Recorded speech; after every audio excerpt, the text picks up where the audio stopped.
લાંબા સમયના વિરામ બાદ ફરી એકવાર બંગાળની ખાડીના વિસ્તારોની અંદર એક નવું વેસ્ટર્ન ડિસ્ટર્બન્સ સક્રિય થયેલું જોવા મળ્યું છે। આ નવા વેસ્ટર્ન ડિસ્ટર્બન્સના કારણે અનેક રાજ્યોની અંદર હાલ વાતાવરણની અંદર મોટો પલટો અને બદલાવ આવેલો જોવા મળ્યો છે, જેના કારણે મદુરાઈનો વિસ્તાર, બેંગલુરુનો વિસ્તાર, હૈદરાબાદ,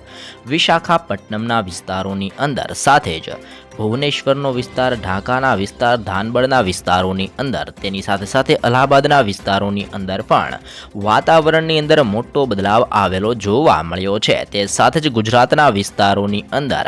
રાજસ્થાનના વિસ્તારોની અંદર અને મુંબઈના વિસ્તારોની અંદર પણ વાદળ છવાયું વાતાવરણ જોવા મળ્યું છે। સાથે સાથે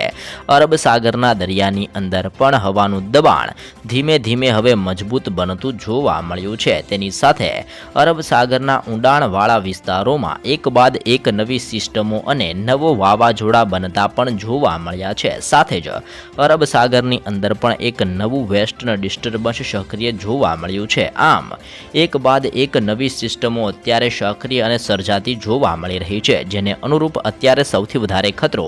અરબ સાગર અને બંગાળની ખાડીના વિસ્તારોની અંદર જોવા મળ્યો છે। બંગાળની ખાડીની અંદર સક્રિય થયેલું વેસ્ટર્ન ડિસ્ટર્બન્સ ધીમે ધીમે હવે આગળ વધતું જોવા મળ્યું છે, જેના ભાગરૂપે આજે ખાસ કરીને તંજાવુરના વિસ્તારોની અંદર, ચેન્નઈ, પોંડુચેરીના વિસ્તારોની અંદર, કેરળ, કર્ણાટક અને તામિલનાડુના વિસ્તારોની અંદર ભારે પવનની ગતિવિધિઓ સાથે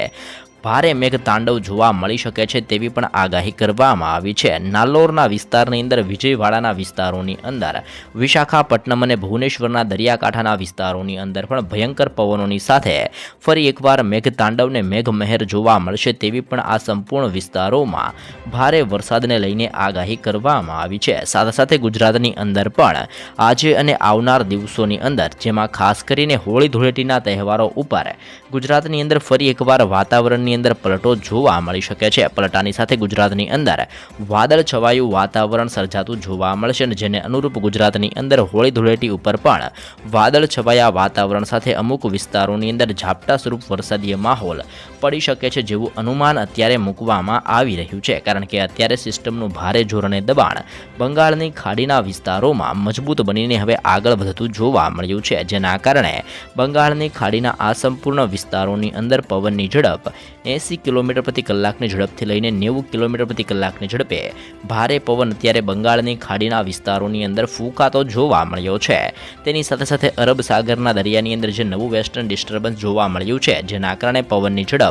110 કિલોમીટર પ્રતિ કલાકની ઝડપથી લઈને 120 કિલોમીટર પ્રતિ કલાકની ઝડપે બંગાળની ખાડી અને અરબ સાગરના ઊંડાણવાળા વિસ્તારોની અંદર આ નવી સિસ્ટમોના કારણે પવન મજબૂત રીતે ફૂંકાતો જોવા મળ્યો છે, જેની અસરો હવે ગુજરાતના દરિયાકાંઠાના વિસ્તારો ઉપર પણ જોવા મળી છે। ગુજરાતના દરિયાકાંઠાના વિસ્તારની અંદર પવનની ઝડપ 35 કિલોમીટર પ્રતિ કલાકની ઝડપથી લઈને 40 કિલોમીટર પ્રતિ કલાકની ઝડપે હવે ભારે પવન ફૂંકાતો જોવા મળ્યો છે, અને જેને અનુરૂપ ગુજરાતના વાતાવરણ ઉપર હવે ધીમે ધીમે વાતાવરણની અંદર પલટો અને વાદળ છવાયું વાતાવરણ જોવા મળી શકે છે। સાથે જ ગુજરાતની અંદર અત્યારે ડબલ ઋતુનો અહેસાસ થઈ રહ્યો છે, જેમ કે વહેલી સવાર દરમિયાન ગુજરાતની અંદર પુષ્કળ ઠંડી પડતી જોવા મળી છે, તો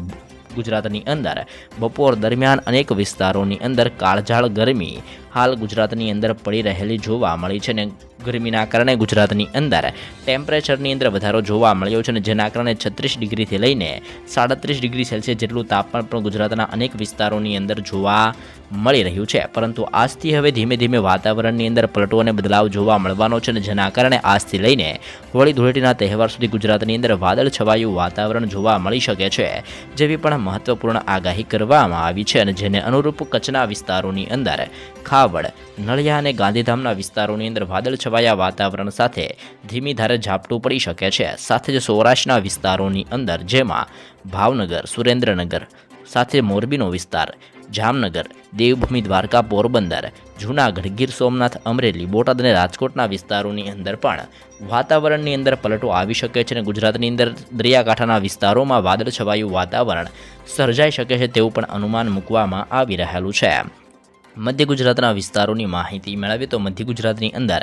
અહેમદાબાદ, આણંદ, વડોદરા, દાહોદ, છોટાઉદેપુર, ખેડા, પંચમહાલ અને મહીસાગરના જિલ્લાઓની અંદર પણ ધીમે ધીમે પવનની ગતિવિધિઓ મજબૂત બનતી જોવા મળી છે, અને જ્યાં પણ કમોસમી વરસાદ અંગે આગાહી દર્શાવવામાં આવી રહી છે, તેની સાથે સાથે ઉત્તર ગુજરાતના વિસ્તારોની અંદર ઠંડીની સાથે હવે ગરમીનો પારો પણ વધતો જોવા મળ્યો છે, જેના કારણે બનાસકાંઠા, સાબરકાંઠા, અરવલ્લી, પાટણ, મહેસાણા અને ગાંધીનગરના વિસ્તારોની અંદર પણ ટેમ્પરેચરની અંદર વધારો જોવા મળી શકે છે. દક્ષિણ ગુજરાતના જિલ્લા જેમાં ભરૂચ, નર્મદા, સુરત, તાપી, નવસારી, ડાંગ અને વલસાડની અંદર પણ ધીમે ધીમે પવનો મજબૂત રીતે ફૂંકાતા જોવા મળ્યા છે, અને જેના કારણે ગુજરાતની અંદર આજે અને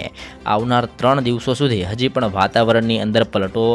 જોવા મળી શકે છે. ગુજરાતની અંદર વાદળ છવાયા વાતાવરણ સાથે માવઠા અંગે આગાહી કરવામાં આવી રહી છે. ગુજરાતના દરિયાકાંઠાના વિસ્તારોની અંદર ભારે પવન ફૂંકાતો પણ જોવા મિત્રો મળી શકે છે, જેવી પણ આગાહી ગુજરાત માટે દર્શાવવામાં આવી રહી છે. ખાસ કરીને અત્યારે બંગાળની ખાડીના વિસ્તારોની અંદર વેસ્ટર્ન ડિસ્ટર્બન્સની અસરોના કારણે મદુરાઈ, બેંગલુરુ, હૈદરાબાદ, વિશાખાપટ્ટનમનો વિસ્તાર, ભુવનેશ્વરના વિસ્તારોની અંદર, ઢાકા અને ધાનબડના વિસ્તારો, અલ્હાબાદના વિસ્તારોની અંદર વાદળ છવાયા વાતાવરણ સાથે અત્યંત ભયંકર અને તીવ્ર વરસાદ અંગે મહત્વપૂર્ણ આગાહી કરવામાં આવી રહી છે. વરસાદ અને વાવાઝોડાની આવી તાજી નવી અપડેટો સૌપ્રથમ મેળવવા ચેનલમાં નવા છો તો અત્યારે જ મિત્રો લાઈવ ગુજરાત સમાચાર યુટ્યુબ ચેનલને જરૂરથી સબસ્ક્રાઈબ કરી લેજો.